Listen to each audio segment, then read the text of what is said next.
अनिल थत्ते यांनी गिरीश महाजन यांच्याबद्दल केलेल्या एका दाव्याचा व्हिडिओ सध्या राज्यात चर्चेत आणि वादातही आहे। त्याच व्हिडिओवरून खडसे यांनी महाजनांवर आरोप केले। त्यानंतर महाजनांनी अनिल थत्ते आणि खडसे या दोघांनाही अब्रू नुकसानीची नोटीस पाठवली। हा नेमका वाद काय पाहूया। माफी मागाल का असे अरे बापरे, बायावर किती आतापर्यंत एवढे खटले झाले मी आयुष्यात कधी माफी बिफी मागितलेली नाहीये। हा, गिरीश महाजनांनी पुरावे मागितले ना तर मी त्यांना सांगणार की तुमचा गेल्या 6 महिन्यांचा, गेल्या वेळेला ज्यावेळेला ते मंत्री होते त्यावेळेचा आणि आताचा हा डाटा द्या ना, फक्त कॉल्स याचा माफी वगैरे माझ्यावर 100 कोटीचे किती खटले त्याची एकदा यादी देतो तुला। नेव्हर।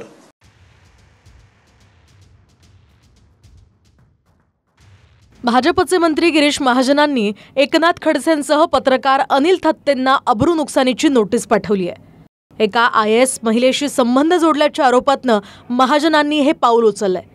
मात्र दुसरीकडे अनिल थत्तेंनी सुद्धा अजिबात माफी मागणार नसल्याचं सांगत महाजनांच्या नोटिशीचं स्वागत केलंय।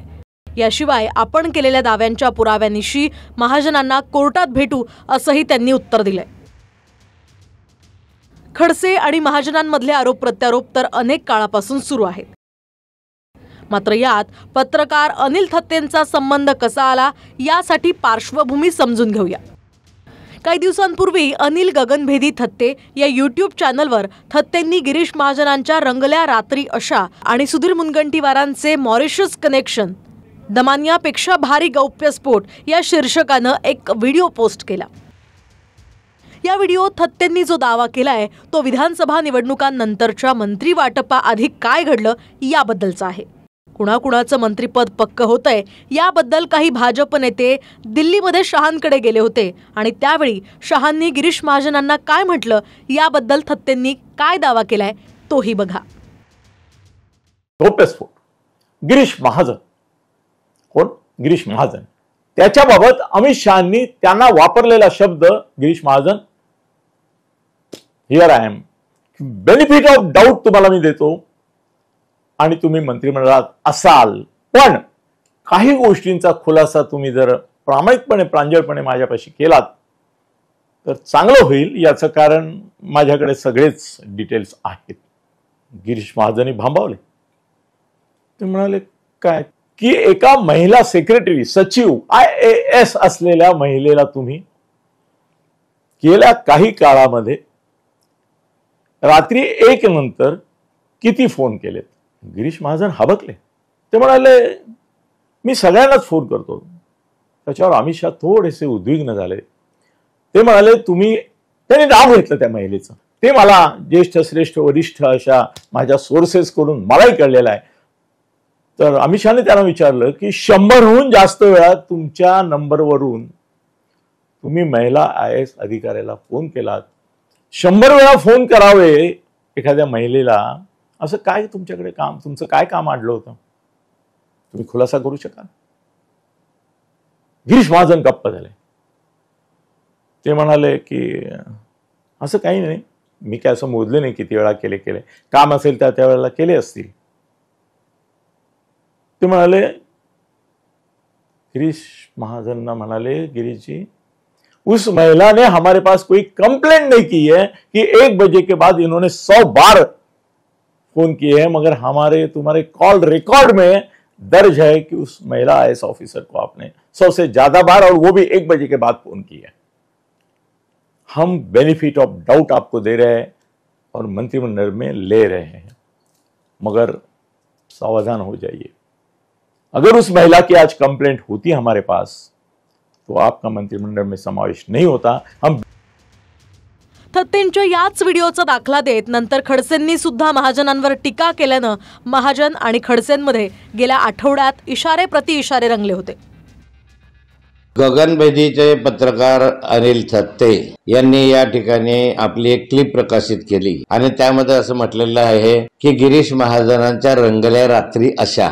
त्यात त्यांनी डिटेल सांगितलेलं आहे की गिरीश महाजनांचे एका महिला IAS अधिकाऱ्याबरोबर संबंध आहे, तिचं नाव मला माहिती आहे पण ते सांगणं उचित होणार नाही असे त्यांनी म्हटलेलं आहे।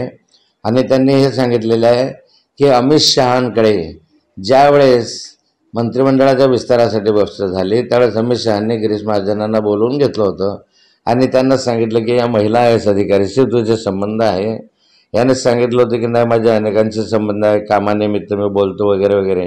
मला वाटतं की या संदर्भामध्ये जे CDR आहेत ते 10 वर्षाचे जर गिरीश महाजनांचे तपासले तर खरी वस्तुस्थिती समोर येईल. मी जर एक गोष्ट सांगितली तर त्यांना लोक बाहेर निघाले तरी जोड्याने मारतील. अजूनही त्यांना आव्हान आहे की त्यांनी एक पुरावा दाखवा, मी सक्रिय राजकारणातून बाहेर पडेल.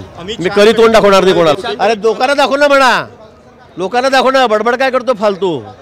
हां, यांना दिले, मी त्यांना दिले, माझ्या मोबाईलमध्ये होते, कसे काय गायब झाले मला माहीत नाही, कसे काय हरवले मला माहीत नाही. माझा मोबाईल हरवला. लाज वाटत नाही खोटं बोलताना? थोडंसं लाज वाटत नाही खोटं बोलताना? माझ्यावर एक पुरावा तरी दाखवावा, एक पुरावा त्यांनी दाखवावा. आणि माझा आता अंत बघू नका. मी जर एका गोष्टीचा खुलासा केला तर खडसे तोंड काळं करूनच बाहेर पडावं गेला, हेल्मेट लावून कोणाला. घरातलीच गोष्ट आहे, पण मी ती बोलणार नाही. मला बोलायला लावू नका. यावरून महाजनांनी खडसेंसह अनिल थत्ते यांना सुद्धा अब्रू नुकसानीची नोटीस पाठवली आहे. यावर आपण वेळ पडल्यास पुरावे सिद्ध करू असं म्हणत थत्तेंनी नोटिशीचं स्वागत केलंय.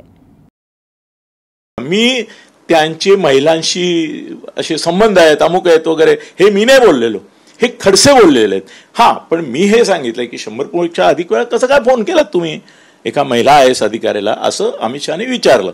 त्यामुळे माझी बाजू क्लिअर आहे आणि मला एवढंच सिद्ध करायचं आहे की ते 100पेक्षा अधिक वेळा त्याने एका IAS महिला अधिकाऱ्याला फोन केले का नाही. माय टास्क इज इझी. खरे जबाब द्यायचं तो खडसेंना, मला काही नाही.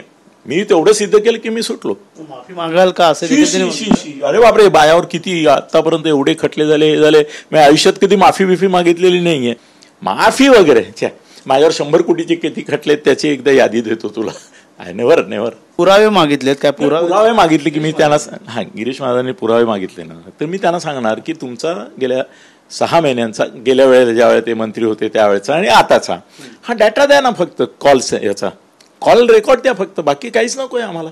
त्या कॉल रेकॉर्डमध्ये जर 100 वेळा तुम्ही त्या विशिष्ट IAS महिलेला फोन केला असं दिसलं तर तिची जरी तक्रार नसली तरी रात्रीच्या वेळेला बेरात्री असं 1 वाजेनंतर फोन करणं एखाद्या महिला अधिकाऱ्याला हे योग्य आहे का?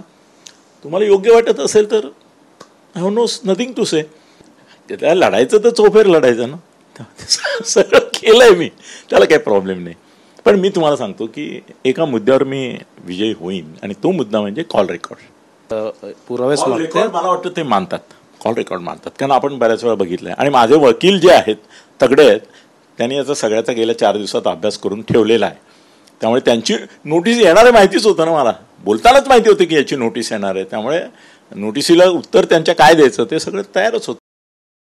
थत्तेंनी नोटिशीचं आव्हान स्वीकारल्यानंतर महाजनांनी अद्यापही प्रतिक्रिया दिलेली नाही. दुसरीकडे अब्रू नुकसानीच्या नोटिशीनंतर स्वतः खडसेंनी सुद्धा उत्तर दिलेलं नाही. दरम्यान महाजन समर्थकांनी बदनामी केली म्हणून धरणगावात खडसेंचा प्रतिकात्मक पुतळा जाळत निषेध करण्यात आला. मला असं वाटतं त्यांनी गेल्या अनेक वर्ष सोबत काम केलेलं आहे, त्यांच्यामुळे त्यांचा एकमेकांवरती अधिकार पण तेवढाच आहे, भांडण्याचा पण आणि एकमेकांना बोलण्याचा पण अधिकार तेवढाच आहे. त्या प्रेमाखातर असेल, एकमेकांवरती बोलत राहतात. मला असं वाटतं हा संपूर्ण विषय ते एकमेकांना उत्तर द्यायला नाथाभाऊ आणि गिरीश भाऊ सक्षम आहेत, पण नाथाभाऊ त्याच्यावरती चांगल्या रीतीने उत्तर देऊ शकतील, कारण संपूर्ण विषय हा त्यांना माहिती आहे, मला संपूर्ण विषयाची माहिती नाही. आता कोर्टात काय होणार? खडसे आणि थत्ते आपल्या दाव्यांवर काय पुरावे मांडणार? शिवाय गिरीश महाजन थत्तेंनी स्वीकारलेल्या या चॅलेंजवर काय प्रतिक्रिया देणार हे पाहणं औत्सुक्याचं आहे. गणेश थोरातसह अक्षय मंकणी, TV9 मराठी, ठाणे.